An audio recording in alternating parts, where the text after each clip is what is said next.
Good morning विद्यार्थी मित्रांनो, जोशना पवार या यूट्यूब चॅनलमध्ये आपल्या सर्व विद्यार्थ्यांचे मनापासून स्वागत आहे। बघा, आज आपण इयत्ता 10वीचा जलसुरक्षा या विषयाचा द्वितीय सत्राचा पेपर अभ्यासणार आहोत। या अगोदर आपण प्रथम सत्राचा पेपर पाहिला होता। आता आपण द्वितीय सत्राच्या परीक्षेचा अभ्यास करू। प्रश्न पहिला, खाली दिलेले प्रश्न सोडवा। एकूण 10 प्रश्न दिलेले आहेत, 10 गुणांसाठी आहेत आणि अभ्यासासाठी तुम्ही या प्रश्न उत्तरांचा सराव करायचा आहे। प्रश्न क्रमांक 1, भूपृष्ठ जलसाठे कोणकोणते आहेत? उत्तर, भूपृष्ठ जलसाठे नदीपात्र, डोह, धरण, बंधारे, तलाव, सरोवर इत्यादी संरचनांनी अडवलेली व जमिनीवर साठवलेले पाणी हे होय। प्रश्न क्रमांक 2, भूजल साठे कोणकोणते आहेत? उत्तर, भूजल साठे झरे, विहिरी, कूपनलिका इत्यादी आहेत। प्रश्न क्रमांक 3, कोणत्या कारणामुळे जलस्रोतांमधील पाणी दूषित होत आहे? उत्तर, उद्योगधंद्यातून तसेच कारखान्यातून बाहेर पडणारे सांडपाणी, रासायनिक द्रव्य, घरगुती सांडपाणी तसेच पाण्याच्या प्रवाहात कपडे, जनावरे, वाहने धुतली जातात, धार्मिक विधी अशा सर्व कारणांमुळे जलस्रोतामधील पाणी दूषित होत आहे। प्रश्न क्रमांक 4, प्रदूषित पाणी पिल्याने मानवाला कोणकोणते रोग होतात? उत्तर, प्रदूषित पाणी पिल्याने मानवाला विषमज्वर, कावीळ, कॉलरा हे रोग होतात। प्रश्न 5, महाराष्ट्रातील जलसिंचनाचे प्रकार किती व कोणते?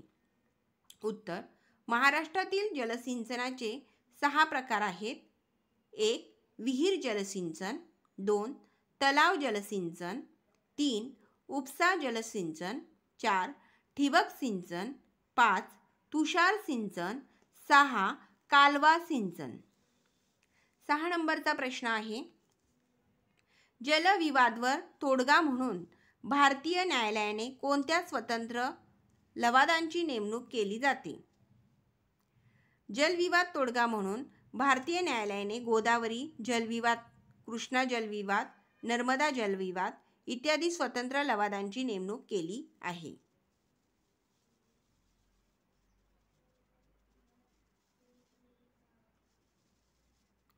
7 नंबरचा प्रश्न, घरगुती पाणी शुद्धीकरणासाठी वापरली जाणारी उपकरणे कोणती?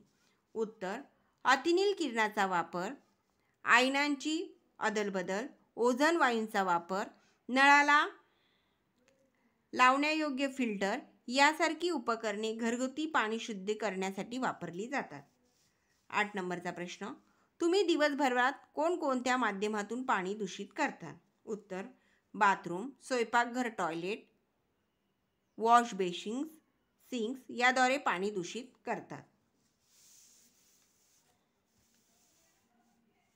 9 नंबरचा प्रश्न, जलगुणवत्ता म्हणजे काय? उत्तर, पाण्यामध्ये भौतिक व रासायनिक पदार्थांचे प्रमाण ठराविक मात्रेपेक्षा कमी जास्त झाले की पाण्याची चव, रंग, गंध, स्वच्छता बिघडते। यामुळे ते पाणी पिण्यासाठी वापरासाठी योग्य राहत नाही, म्हणजेच पाण्याची गुणवत्ता होय।